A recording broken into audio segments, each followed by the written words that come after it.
Hey everyone, and welcome to This Explainer.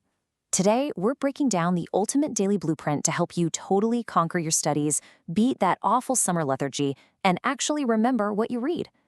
We're going to take a bunch of science-backed concepts, mix in some incredibly effective regional hacks, and map it all out so you can turn your exhausting daily grind into a highly effective, totally manageable routine.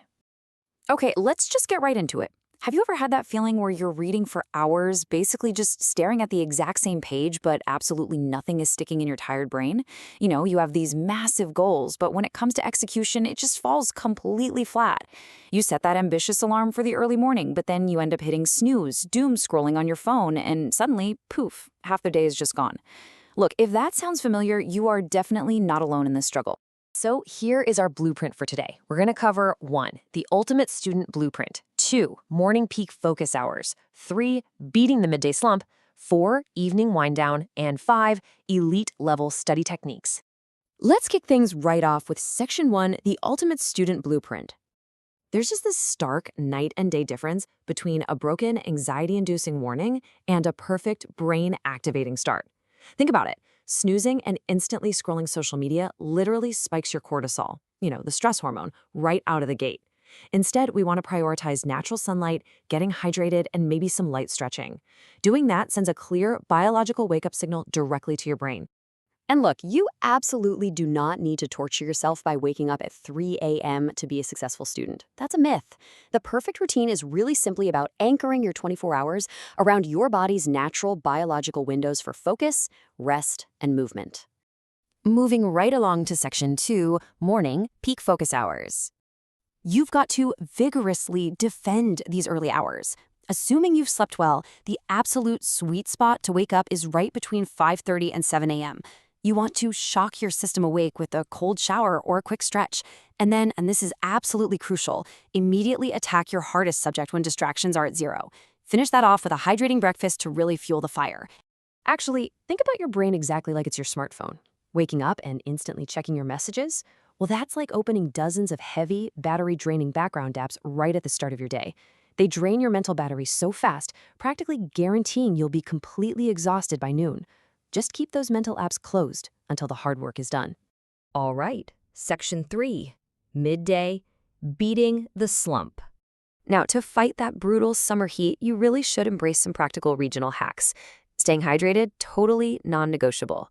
Try drinking traditional coolants like sattu, buttermilk, or coconut water instead of eating heavy, oily lunches that are just going to send you straight into a massive food coma. Try keeping your body cool by studying on the floor or finding an air-conditioned sanctuary like a library. Even just keeping a wet cotton cloth handy to refresh your face when that heat fatigue sets in makes a huge difference. And science actually backs this next point up. A power nap of exactly 20 to 25 minutes after a light lunch brilliantly reboots your system. If you go any longer than that, you risk hitting sleep inertia, which is that awful, groggy, heavy feeling. Don't try to fight the natural 1 p.m. energy dip with caffeine or more doom scrolling. Just close your eyes for 20 minutes and wake up totally ready for part 2 of your day. Seriously, stop fighting your own biology. Because your brain naturally slows down in the afternoon heat, you should save your active, practical tasks like writing out summaries or organizing your notes for that midday slump. Reserve the really intense theory like complex math or coding for your cool, fresh mornings, and leave the light review and planning for the evening. Which brings us nicely to Section 4, evening, wind down properly. To literally flush the day's stress right out of your system, you need 20 to 30 minutes of movement. Play a sport, go for a quick run, or honestly just dance around in your room to release feel-good hormones like dopamine. After a light review of your notes, physically clear your desk. Putting away all your screens 30 minutes before bed sends a hard biological signal to your brain that the workday is officially over. I cannot stress this enough. Never, ever sacrifice your sleep for late-night studying. It literally deletes the hard work you did all day. Sleep isn't a waste of time at all. It's this incredibly active biological process of memory consolidation. It's the time where your brain actually transfers the day's learning into long-term storage. If you cut your sleep short, you are actively sabotaging your own retention. Finally, let's get into Section 5, elite level study techniques. All right, the legendary 50-10 rule. This dictates 50 minutes of pure, uninterrupted focus, followed by a 10-minute break with your phone securely on airplane mode. The human brain absorbs information best in these focused, high-intensity chunks. If you do 3 or 4 strict cycles of this 50-10 method, you will lock in vastly more information than an entire afternoon of lazy, distracted reading. Next up is the Feynman technique, which is an absolute game changer for really learning something. First, you read the concept. Next, you have to explain it out loud as if you were teaching a 5-year-old.